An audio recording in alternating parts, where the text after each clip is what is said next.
Hello, hello, hello.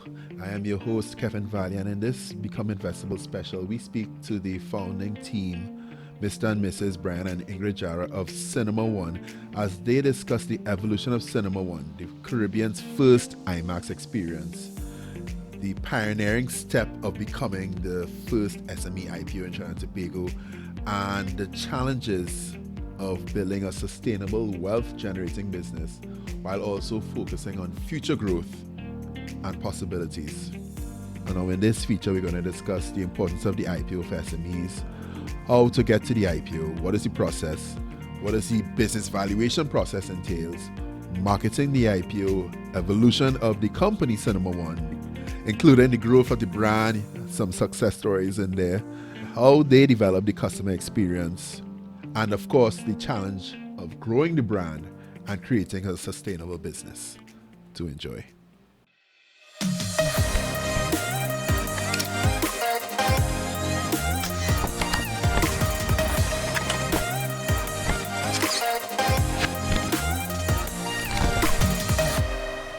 Thank you for joining us today.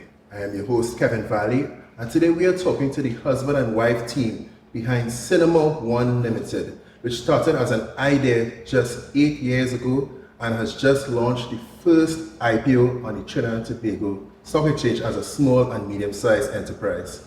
Brian, Ingrid, thank you very much for joining us today. So first SME IPO, how does that feel? We're very proud, I'll be honest, being first. We've done quite a few firsts, so this is kind of adding to the list of first. And it's pretty exciting times for us in the cycle of the business.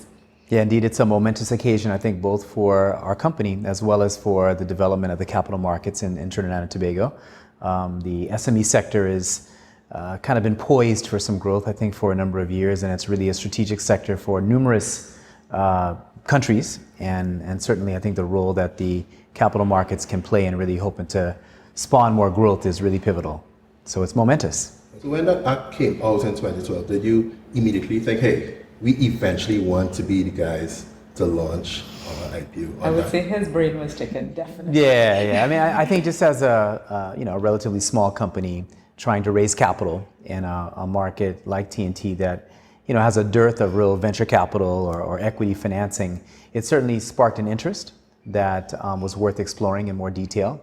It kind of signaled that the country wanted to really try and help out and to promote more entrepreneurship, more rapid growth and accelerated growth for smaller companies. So it is certainly something that piqued our interest from the first kind of sight we got of the legislation. Okay.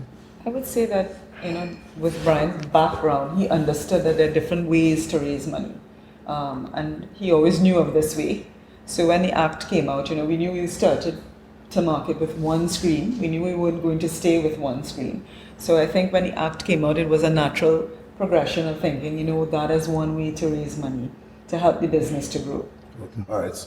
So how long did you take from going from one screen to going to 5 screens and then eventually go into 5 screens plus a 40X? Yeah. Well, I think there's a natural evolutionary process. Both Ingrid and I, when we, were dating, we liked going to the movies. And this was in the single screen era in Trinidad, the Big Six. And, we went to a number of different Big Six theaters all around the country and enjoyed the experience.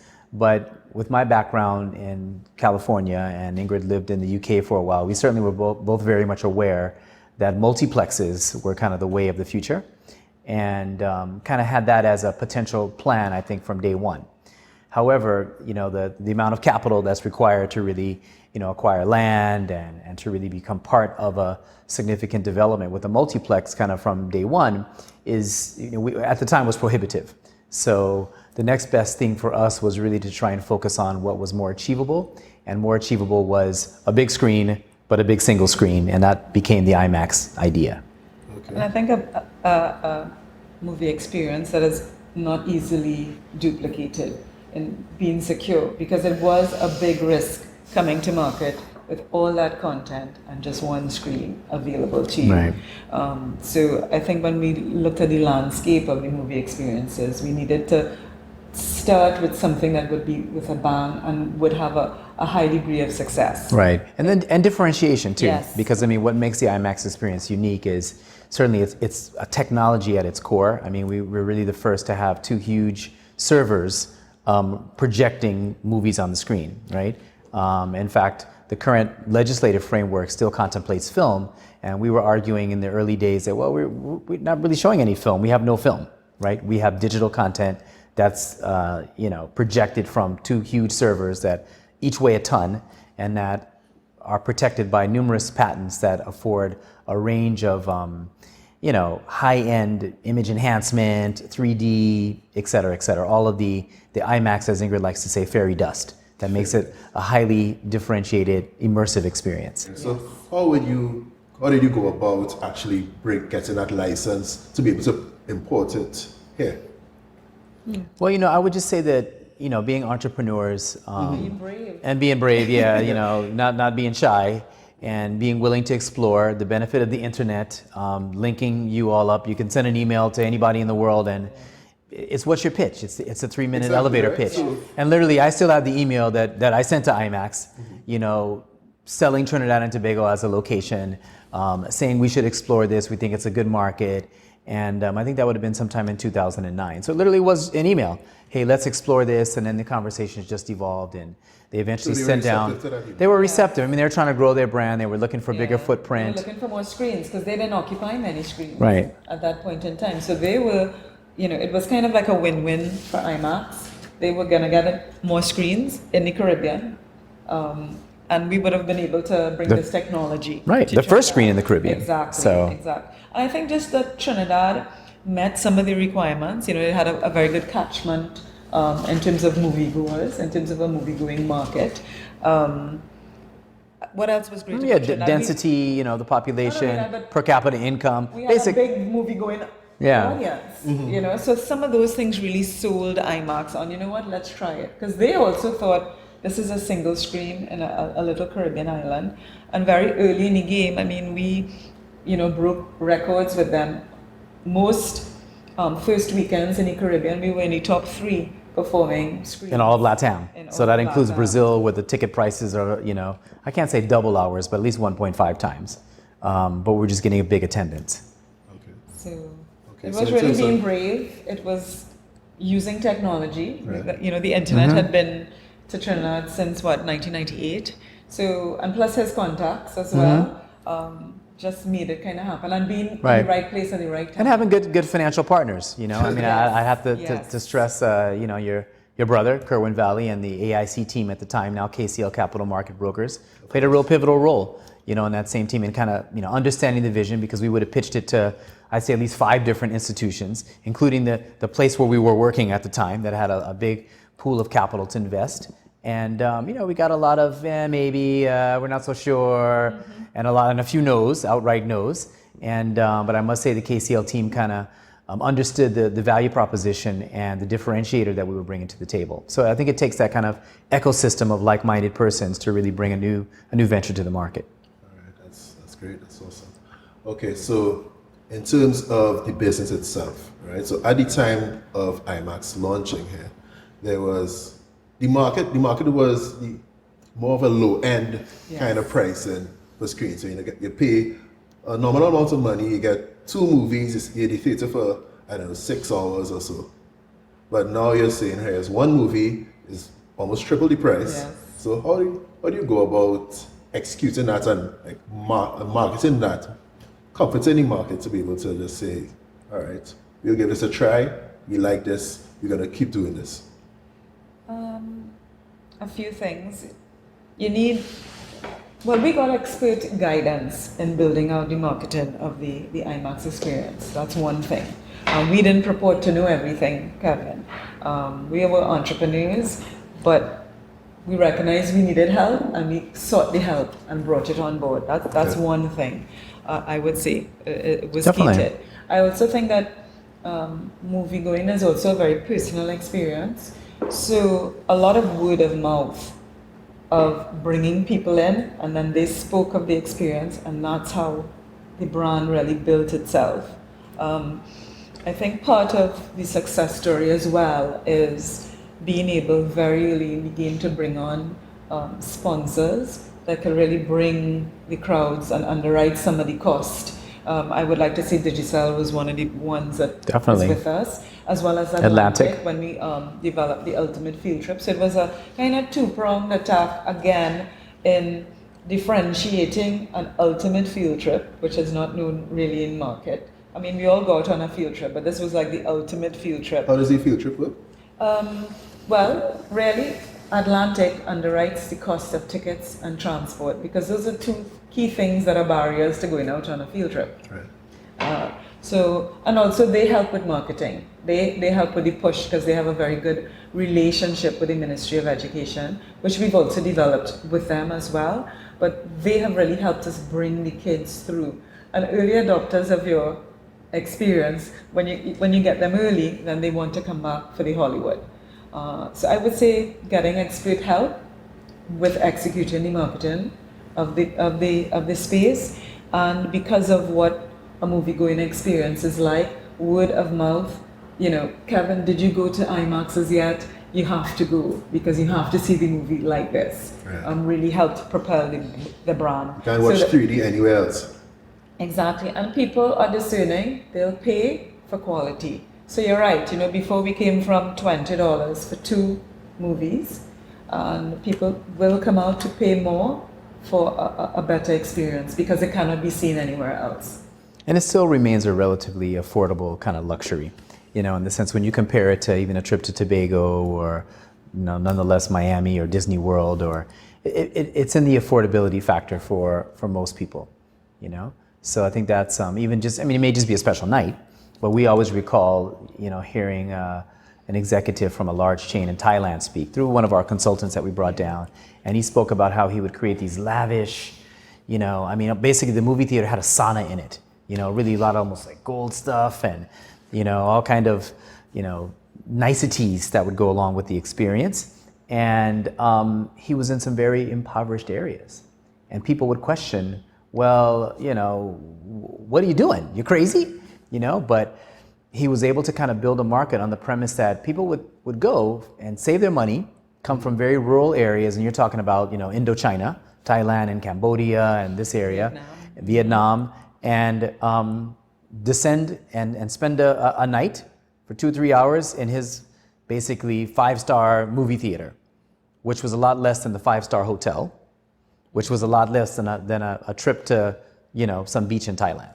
So it kind of resonated with us that, you know, irrespective of the kind of socioeconomic group you are, people like to have good experiences. And if it's still within an affordability factor, they'll save, they'll collaborate, they will, you know, do what it takes to have that experience. And if it's a really enjoyable experience, they'll come back. Good experiences that can create customer service, right? So how do you hire and train your staff, and what's your processes there to develop that system of great customer service to create those great experiences? Well, I'd say we're still learning. You know, what is it that makes a really good ambassador, a CinemaONE ambassador? I think where it starts really is in the recruitment and selection of the person. The person, one of the first questions we ask on an interview, do you love movies? How often do you go to the movies? Because some of that enthusiasm needs to be part of delivering the customer service experience. Because if you're not into it, you're not going to be able to deliver it. But if they say, I don't really love movies, but I love people. That helps. That helps. Yeah, that helps tremendously, help. I think. It does. But part of it also needs to be, you need to, when you go to a space, just like how I'm saying, you know, did you see the movie? How was the movie? You need some of that enthusiasm because people like to talk. Yeah. We are a very social society. So that's one key thing in terms of looking at when you're interviewing someone, attitude. You're right, attitude plays a big part of it. But love of the brand and love of the movies, because then you can deliver a better service based on it, because you believe in what you're selling. It kind of enshrines the purpose of the organization too.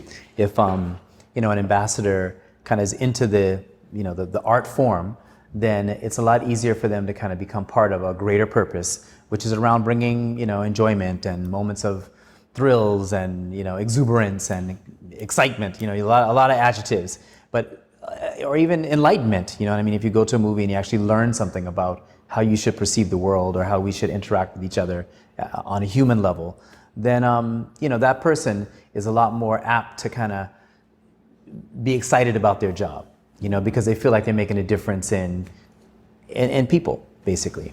It takes continuous training as well, because people, after a time you do become jaded. This is not rocket science work. It's delivering service. A lot of it is dealing with like hospitality, if I had to give it a sector or a discipline. And it does take continuous training to remind people, be nice, be polite, be helpful. Right. Yeah. So those would be two maybe key things. I would say that we're learning. We don't get right all the time, but we continuously look at it as well. I would like to think that we're very close to our audience, our patrons. We are here every day. We see them. We interact with them when we come out into the hall. And we are very close to the customer feedback. A lot of what we do is driven by technology as well. WhatsApp, we have WhatsApp groups that keep us very close to our customers as well. So as things happen, we can deal with them quite quickly. Okay. So I understand that, yes, you're right. Right now, both of you guys are here every day, more or less, and you're both the faces of the brand. But for a while, Ingrid, you were the face of the brand while Brian was still working at the previous, job. at the previous joint venture. Yes. Yeah. So how were you able to manage that? Like, what are the kind of challenges you experienced? That I know you also manage your Facebook page and stuff. Yes. So it's a highly trafficked. Yes. There's a lot of comments and all that. So you manage that.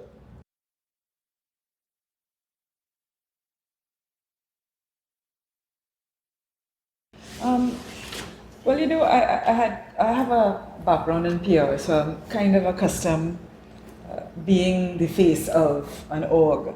So it wasn't very difficult to step into that role.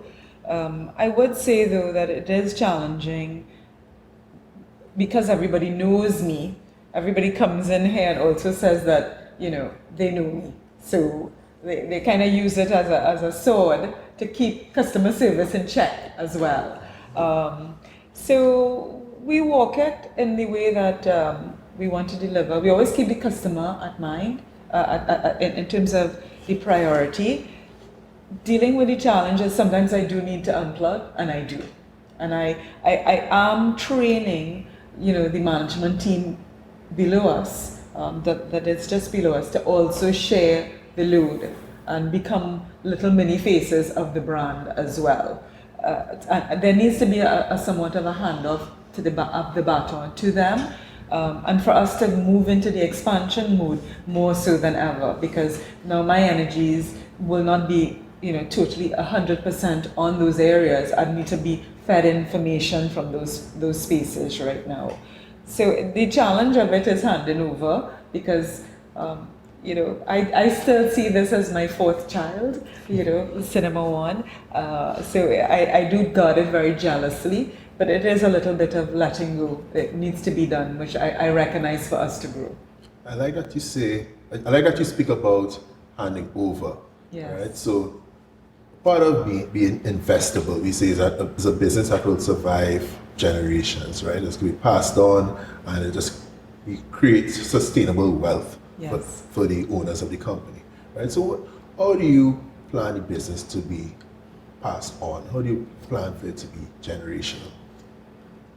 That's an excellent question. I think it's multi-layered, because I think there are a number of elements that allow that to be successful. Ingrid kind of highlighted one, which is really ensuring that I think the management team, which has worked closely with kind of the founders, and in many cases, they're founders themselves, because there are a few who have actually been here since we first opened, and have progressed with the organization. But I think it's important that they are, properly educated, that they are properly kind of brought into the business arena from a networking standpoint, and a little more visible, as Ingrid is saying, so that people reach out to them just like they would reach out to us for ideas about the business and for just kind of maintaining the entity itself. Could I say we're kind of flat? It's not like Yeah. There's not many persons to get to hear and speak to us. You know, when we have meetings every week and we ventilate everything about the business, you know, a lot of times people hold information back because you feel like, well, no, you don't need to know that. We don't run the business like that at all. Yeah. We run it fairly flat. And similarly, the staff know that they can come and speak to us. I mean, sometimes it's difficult. You have to tell them, listen, I'm going into a meeting. I may not be able to speak to you right now. But I think being accessible so that they understand how we think in terms of the direction and the vision. And they come along on the ride with us. And they share in it because they're also helping us to craft it along the way because they have a voice. Right. But part of the whole IPO process as well, I think, dovetails with the goal of sustainability long term. Because what it does is it gives you different pillars beside just kind of the original shareholder group. Yeah. Now you have kind of a wider shareholder group, right? Now you have the directors that, you're actually compelled to have independent directors who, give another voice, another level of guidance, and who also will play a key role, I think, in long-term sustainability. Because at the most senior, level, they understand how the business is operating and what needs to happen. You also have the anchor of kind of the community, because now the community begins to have a much stronger role in the organization and in its well-being. So I think part of our, thrust towards kind of three pillars we were discussing about how you create more sustainability and build wealth long-term, in terms of kind of anchoring the business with, employees, the directors, and investors, as well as the community. I think the processes in the business are also very important, because I think most kind of small businesses, medium companies, even larger companies lack really well-defined policies and procedures, which can really help the business to kind of enshrine, and concretize long-term what the founder group or the original kind of owners of the business would have really thought were the real elements that make it successful. If that's not really well documented and becomes part of the real DNA and culture of the organization, it stands the risk of being forgotten. That is true. And not executed well. Right. And and I think where we are is really now trying to concretize and refine those policies and procedures. I think the responsibility of, going public and seeing 400 plus shareholders as part of your business, you feel really responsible to be successful. And that sustainability, the processes and the policies are, critical to the sustainability of the business, past Brian and Ingrid. That's right. So tell me about the first thing in terms of the regulatory filing, and then you engage, evaluate. So you want to lay out a blueprint for the listeners, for the watchers, for the audience. Yes. So they'll understand, okay, if I want to do this, if I want to make my company public, then this is what I can expect. Right. Well, certainly the key document is the prospectus, right? And it really kind of lays out the plan, as well as just what the business is, what the business does, and what its plan is for growth. So that in and of itself can be a mammoth task, depending upon the team's background. I mean, fortunately for me, kind of coming out of an investment banking environment, I had downloaded prospectuses before and read them.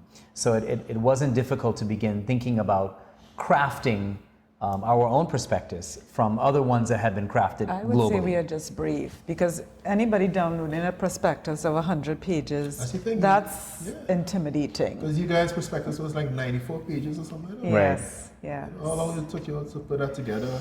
How many people did it take to put that together? Yeah, that was like last year's summer vacation, the first phase. It's like every day we're going to get up, we're going to write the prospectus, right? Half the day was prospectus, the next half of the day we'll was hang vacation. Out, yeah. So no, it did take a while to get it to the point. And then I think, we were kind of modeling it because there aren't many IPOs in the local jurisdiction. It was modeled after ones filed in the SEC in the U.S. in many cases. And there are a lot of differences between the SEC in the U.S. and the SEC in Trinidad and Tobago. So I think that we would have thought we're in a state of readiness, and when we would have submitted the documents, I would say probably like November of last year. Mm-hmm. It took about 2 to 3 months before the SEC got back to us and said, well, a lot of things that you reference inside of here aren't applicable in our jurisdiction. So I think that was kind of one of the learnings and a way of really saving time. would have been to kind of really focus more on, entities that have listed in the domestic landscape versus abroad. And you may find out more about whatever your particular industry is, because in our case, the movie industry, there are 3 players here locally, but globally there are a lot of chains, and many of whom have at some point in time gone public or done bond issues, so there's a lot of information about the industry and the global landscape, but all that needs to be relevant to our local environment. Okay. I think another key thing as well that lent gravitas to our prospectus was evaluation and getting it done independently. So that's a key part. It is a key part. So in terms of documentation, certainly the prospectus and the valuation document itself are probably the main, set of documents that you actually need to be able to deliver to the SEC, along with your audited financial statements, which, if I had any recommendations to the powers that be, I would probably say, if you really want to push the SME sector, maybe you shouldn't require that they have to have 5 years of audited statements, because that could be a heavy lift for some businesses, and it really could be preventative for some as well. You may have a garage.com type idea, something you did in your dorm room with your friend, really exciting prospect, you assembled a wonderful team, you don't have 5 years of audited statements to be able to take to the public market, because it's in its infancy, right? So that's something that probably I think needs a little more attention. How would you advise the public to assess the company, say with 2-3 years financial statements, like to get a proper and full picture of the company through various economic cycles and so? Well, I mean, it would be, it's not easy in any case, but I'm just saying in terms of the balance of kind of, bringing more issues to market, I'm certain that, having audited financial statements for 5 years, a lot of companies just won't have that. That's just the reality. So you've already limited the group of good ideas. They may have management accounts, that they would have had a bona fide accountant who's ICAT registered, put together. But that's what I was going to say. Maybe, having an independent financial institution that is recognized, do your books, I think is a good thing to do. Don't just have your friend who's an accountant. Have a pedigree institution that is recognized. Present your financials. That provides confidence as well. Even going to 3 years might be a kind of a middle ground. As an idea. I mean, I know you've got a banking background, so you might say, "Well, I don't know if I believe those numbers, right?" Yeah. So, but just an insight, and the goal there would really just to be to widen the number of participants and the potential prospective entities that would aspire to list on an exchange. Because then what you could potentially do is you could say, well, subsequent to your listing, you have to have audited statements done by one of these 5 firms. So then you have that, certainty, around, how record keeping is done, and the veracity of the numbers themselves. The kind of mentorship element, post IPO, which is kind of what we're learning about now. Yeah. But to get to where we are now, I mean, in addition to the prospectus and the valuation report, the other key element would be the team. Because you really do need a team that's going to assist in the process. And that team would have to have a very strong attorney, I think would be really, really critical. And the SME exchange has a number of tax elements associated with it as well. So I think, you probably want some advice from, an audit firm or an accounting firm that, understands the legislative framework and the tax benefits.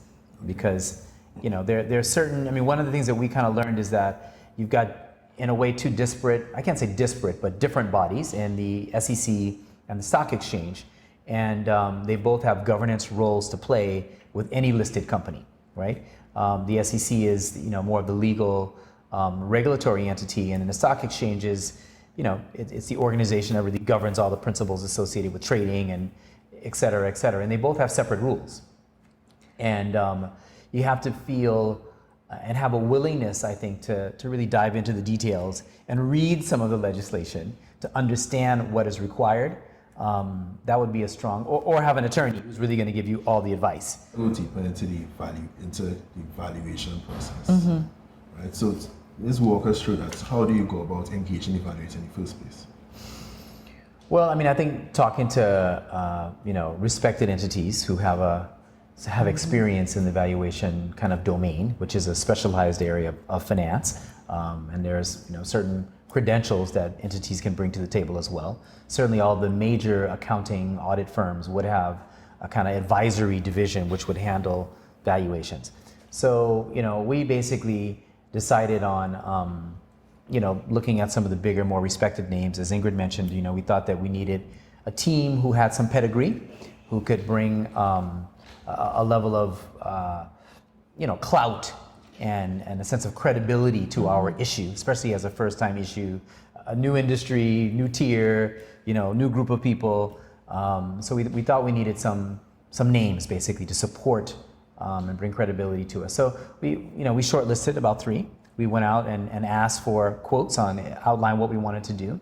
And ultimately we chose KPMG as our valuation team. And I think a lot of that was because of the relationship that we had with them from an audit standpoint, and also because we knew just some of the people and we felt that they kind of had some insights into the business, and we wouldn't have to really re-explain about what we do because we explained it every year. Even though it was a different team, we knew they would have that knowledge base within the overall umbrella of the organization.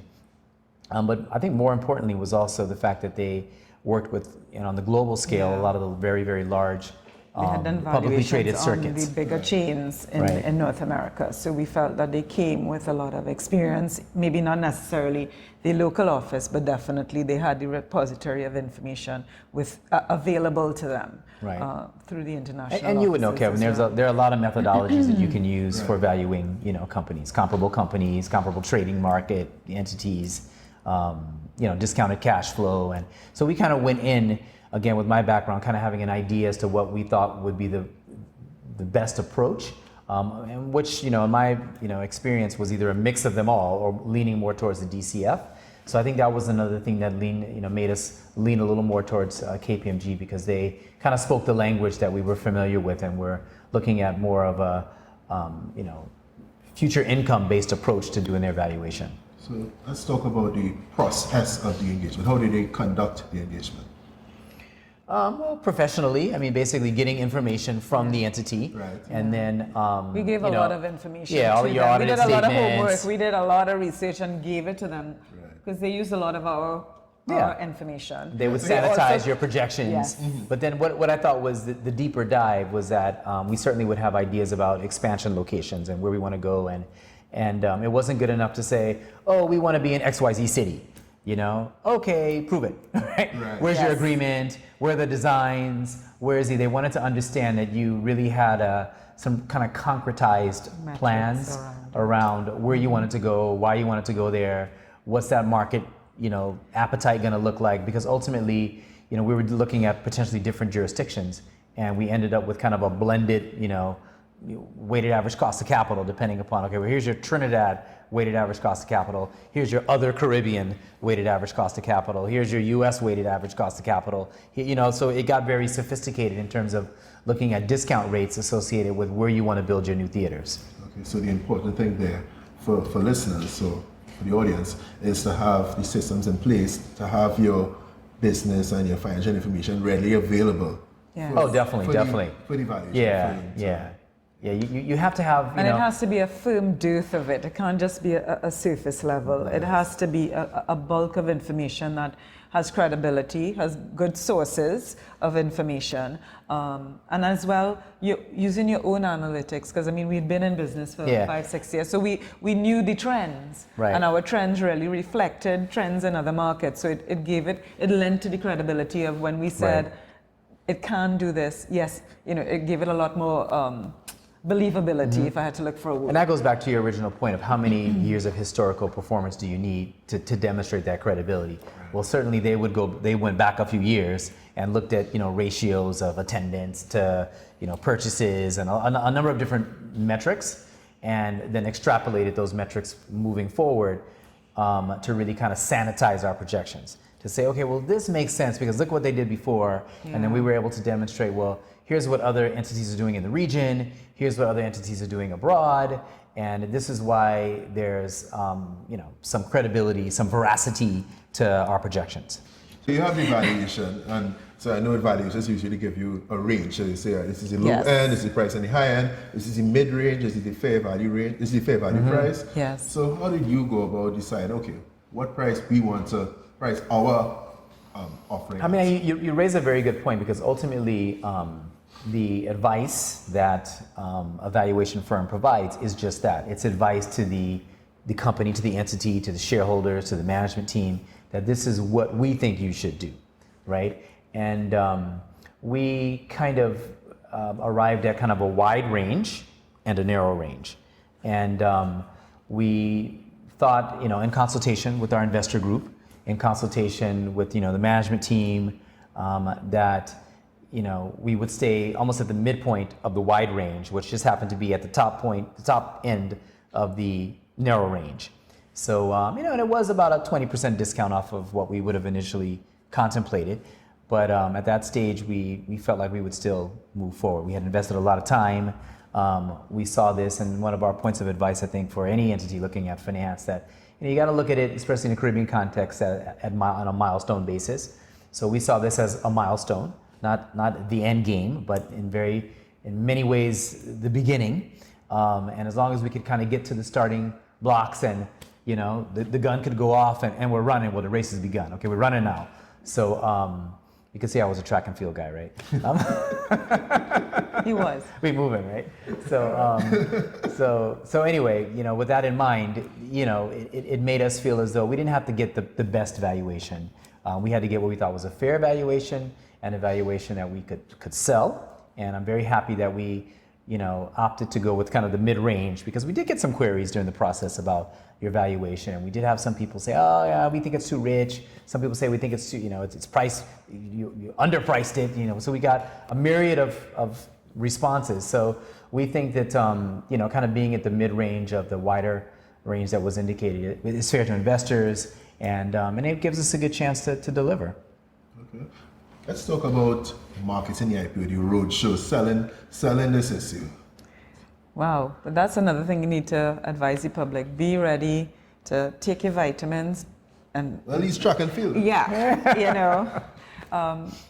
it is a lot of work. Mm-hmm. And we are not a big entity.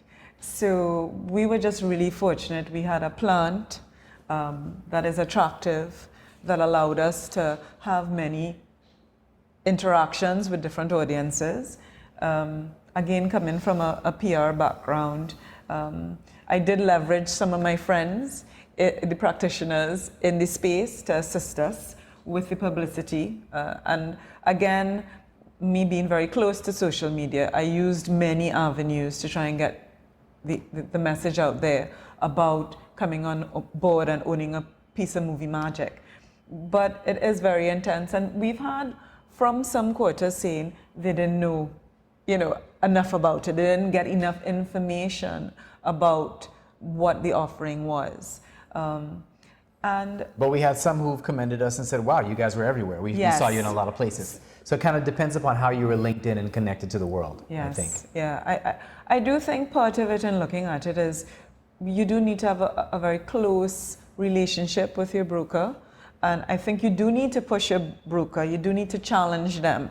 Have you been speaking to your constituents? What have they been saying? And get the feedback so you can also amend your message as well, so that you ensure that you get out to all the stakeholders who could have potentially come on board. I would say that. I think one of the mindset changes, but you would kind of understand it, Kevin, I think a little bit from the financial advisory side, that as an issuer, you're kind of used to being out selling, whether we're selling tickets or whether we're selling our old day circuits. And so we're used to kind of being in the sales road.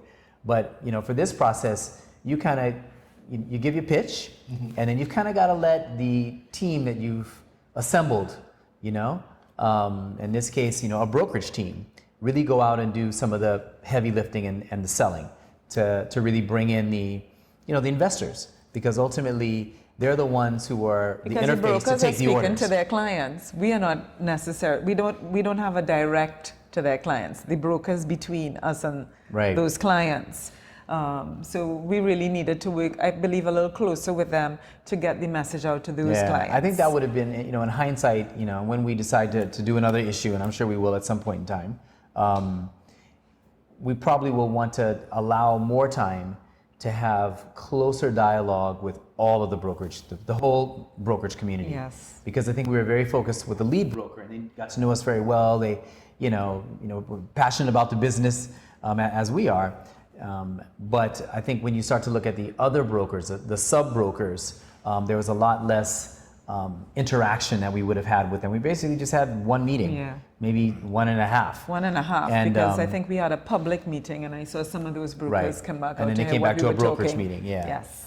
And so, I don't think they had really enough time to digest the business so that they could effectively sell it. I must say 1 or 2 did very well. They really brought in a wide swath of individuals, and we're happy to report that we do, as Ingrid mentioned, was over 400 investors, of which probably less than 10 were institutional. So a lot of those are individuals who are patrons, and we want to say thank you for your patronage and thank you for your investment. And we're charged with trying to take it to the next level with the business, and excited that we've got a great pipeline still of wonderful things to happen. I guess maybe advice too is using urban radio. If I had to say. Urban radio? Yes. I mean, I went on Boom Champions the first time. I mean, somebody had suggested to go on Sunny Bling. I was like, okay. I didn't make it to Sunny, but really having those voices out there, those interactions, those are very popular vehicles that many persons look at. It's a wide range of society that they engage, and I believe that don't be afraid of thinking, well, it's not your market, because you just never know who is looking at those vehicles to get your message out there. What I'm interested in finding out is, how did all your entrepreneurial endeavors before this, I think there were 3 or 4, how did all of these endeavors prepare you for this IPO? A lot of learning. Yeah. I mean, just a sense of tenacity and a willingness, I think, to explore a lot of different opportunities when it comes to financing, particularly. I think that's one of the good lessons that I learned with working in the Massey Group. We would try and raise capital for an approved CapEx project, and they were always very adamant. Hey, we'll shop around. Talk to a number of different banks. Don't look at one structure. And so a lot of really good insights that I think I learned in that experience, and I think just in terms of processes, and I mean, I think in the early phases, going back 2 decades ago, we really learned about rolling up your sleeves and getting dirty, and doing everything that it takes to just stay in business and pay your mortgage and send your kids to school. Like really the basics, because like every entrepreneur, I'm sure there's sometimes when things don't go the way you plan, and when you've got to have hard conversations with staff or even with yourselves about, hey, maybe I need to get a job. This isn't really working the way I want it to work. I think all the things that you read about entrepreneurs, we have lived. You hear the stories of your friends helped you invest and you used to max out your credit cards. I mean, we could talk to those stories over and over. We could talk to long nights. You're doing everything. On some days, you're doing everything that in a business, just to make sure that the lights are on and that it continues to the next level. And also, I guess, not being afraid of failure, I think of course you worry, but if you fail, you move on to the next thing. I think you don't put all your eggs in one basket too, in terms of business. So that, okay, this doesn't work out, you move on to the next thing, and you don't let it cripple you if it doesn't work out. You gotta be able to pivot, like any successful business, to what's coming next, or to what you should be doing. You gotta have the will and the courage sometimes, because it's not always easy, because you may have a baby that you've created, as we've talked about, that you need to pivot away from or focus more on, because you realize that that's where the long-term growth potential could be. I'd love to hear one of your most significant setback stories and how you're able to overcome that. I'd love to hear that. I'll defer to the chair to start. We were in the telecommunications business, in the early days of the internet. We had an ISP called eFreeNet, and eFreeNet purported to give free internet access. And this was like in 2000. So this was really, a pioneering step in the dial-up days, right? Right? Remember those days, right? All those funny sounds. I was a model with our first child. Right, exactly. So she was in the flyer, subscribe to eFree, get a PC. We had all kind of novel ideas, right? So we started to gain some traction. I always remember that, we would travel in those days sometimes, and we would hop in a taxi, go down to City Gate, and I remember the taxi one day had our CD-ROM in it that had the eFree portal. And this is a taxi driver, like, how did you get that? Where'd you, we're just asking him. He started selling it to us. This is the greatest thing. You go on this, you get on the internet. So we quickly amassed with eFreeNet about a user base of maybe 10, 20,000 people. Yeah. And I think we kind of brought on the ire of our, now good friends at TSTT, where they thought, and this was, again, a different regime, kind of, pre-real liberalization. So it was really a monopoly player and no one else, pre-Digicel, everything. So business grew, it grew relatively quickly, and we became a bit of a threat and a bit of a nuisance, I think, to our good friends at TSTT. And nuisance. That ended unceremoniously, where we found that our business was literally crippled overnight. And that sent us through a real dark moment, I think, as entrepreneurs, where we didn't really have much going on, not much business, and the network was like, that's the business. That was the arteries and the veins that kept the blood pumping. And if there's no network, there's no blood pumping. So Ingrid had to go back and get a job, and we had to really shrink the business down. We had to give up our office, and we actually got into some litigation with TSTT.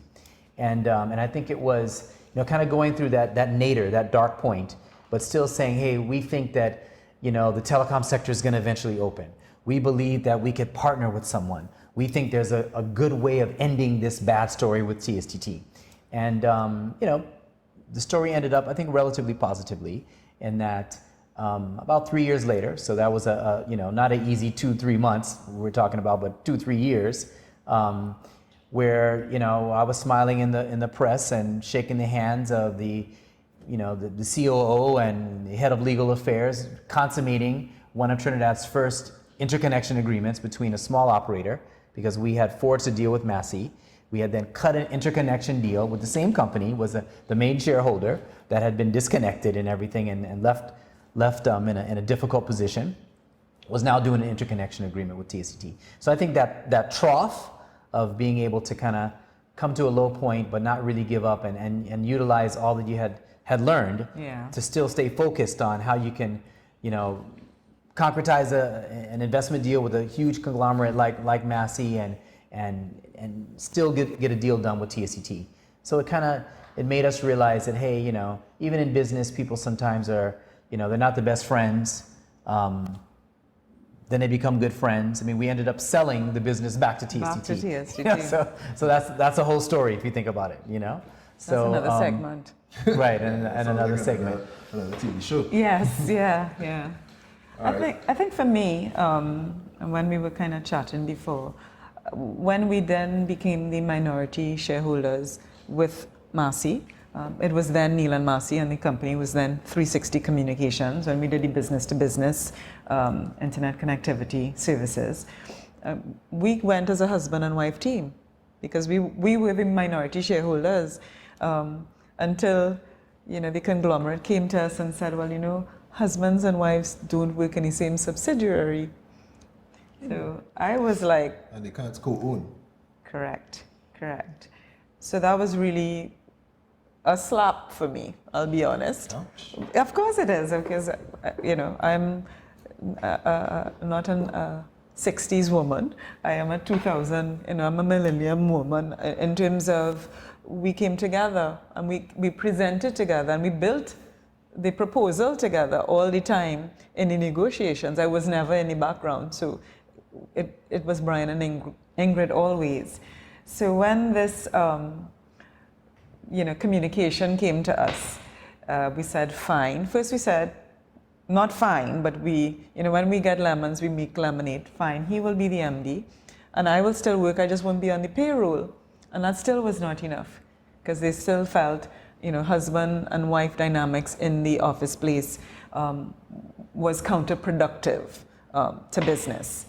So that is when I decided, okay, look, I will go off and do my MBA, retool myself at that time, because up to then I just had my first degree in tourism management. And then coming out of the MBA experience, you know, in life, timing is everything. And us, you know, looking at the IMAX model, it gave me time to really craft the business plan as part of my practicum. And as we like to say, the rest is history. So now I have created my own space in the cinema world as an exhibition owner. So out of that, out of the really dark time, I think has born, you know, a fantastic child and a fantastic business model. So now he has come over to the dark side with the business. Correct. Correct. So I would say those would be two of the and in both cases you see the commonality in terms of, you know, kind of going through a low point, but looking at what else you can do and what are the lessons that are positive lessons that you can take to move to the next step. You have to be patient. And resilient. And resilient. Those are two things. Because if you give in, you might miss the opportunity. That is, it seems far away, but in a lifetime, 3 years is not a long time. And 2 years, you know, I did my MBA in 2.5 years. It's not a long time for things to happen out of an adverse situation. And here we are, first IPO on the SME Yes. Stock Exchange. Okay, so before I ask my last question, I'm just curious. I want to know, how is it working together as a married couple? You weren't supposed to ask that question. You could, but That wasn't on the brief sheet, right? Yes, but it's not easy. It's not easy, but no relationship is easy, whether in business or personally. I think what has happened is we've been working together for a long time. So it's the first date, I think? Almost second. I think part of it, both persons need to realize you're on the same team. So even though you have differences, you will always come back to, you know, but both of us are on the same side fighting for the purpose, same thing. So, and we recognize we're two people, two different styles, two management styles. You could tell in delivery, but we are two different personalities. I think respect for each other is big. That helps us work together. So even though there are differences, there always will be, because there are different ways of getting to the same goal. I think if it's underpinned with respect, it does help and with the longevity of working together. Right. Yeah, I would say you kind of need to fragment your life and kind of understand that the home life is different from the business life, you know? So That takes time too. yeah, and that takes time to kind of have that. That's a level of kind of emotional intelligence and I think and a sense of responsibility as well that both parties have to understand that, hey, you know, we may quibble at home about home things, but we're a united front on the, you know, in the business front. Or vice versa. Parents you too, may have you know what I mean? Yes. disagreements, and sometimes decisions need to be made. And I may make a decision, and she may make a decision. But I think we try and understand that, hey, in your domain, you will be the last say. I mean, we have a board as well, but managerial type issues. Okay, well, you'll manage operations and, you know, PR and marketing and, you know, programming, and so you kind of have a work chart and, like any good organization would do, and be respectful of each other's respective domains. So what would you say is the top piece of advice you give to entrepreneurs, business owners, CEOs, CFOs, anybody who's trying to raise financing on behalf of their company? I know you guys give a lot of advice, but I just want to sum up the top piece of advice. Be patient and persevere. If I had to say those two things, you have to be patient and persevere. I would say really understand your business. I mean, understanding, when you mention CFOs and CEOs, I mean, really ensure that you understand the accounting, finance elements of your business. It's extremely difficult to raise capital if you can't put forth a viable plan using the language of business, which is accounting and finance. And I think a lot of business owners quite often are of the view that, well, you know, I know my business, I'm trading, I'm buying, I'm selling, I'm making money, and let's see your accounts. You know, how are they looking? Are they, even if they're just reviewed and not audited? So I think kind of, if you really are serious about raising capital as a smaller business, medium-sized business, you really got to spend a fair amount of time trying to really understand the accounting in your business so that you can determine whether or not this is a viable business, or is this a hobby, or is this as you were saying the other day, a lifestyle business, you know? So that would be my really key piece of advice. I guess too, one more thing, I know not to be prolonging it, but I think understanding the market as well. This market is not like an American market where people invest for different reasons. I think this market tends to pigeonhole on what's the return. It's a dividend yield kind of a market versus a capital appreciation, capital growth. So how you put together your case needs to speak to that. Because if it doesn't, then it's unlikely it will be successful immediately in terms of the raise. Wow, what a conversation. And imagine that conversation took place since the beginning of 2019. All right, so let's summarize what we learned here from Brian and Ingrid Jahra. So first thing, we have to be brave as entrepreneurs. We have to try to be in the right place at the right time. We want to have the right financial partners who understand our mission and vision of our business. Of course, you have to be able to utilize your network and connections. Recognize when you need help in building out your knowledge and expertise. Things aren't always going to go as according to plan, so it's important to be able to be flexible, be able to recognize when something isn't working in your business and be able to pivot. Be prepared to have those difficult conversations, whether it be with your team, your staff, your partner, or even within yourself about the realities of your business. And of course, be able to pivot. This is important now more than ever, and it will always be important now more than ever, whenever now is. Have the will and the courage to let go of an idea or to double down on belief about the long-term potential of your business. Be patient, be resilient, and persevere. Take the time to really understand your business. Ensure that you understand accounting and finance, because it's really difficult. And I'm speaking here as a banker, I'm speaking here as a business valuator, I'm speaking here as a private equity investor. It is really difficult to raise capital, for a company to raise capital, if you don't speak the language of business, which is accounting, as Brian said, and understand your market.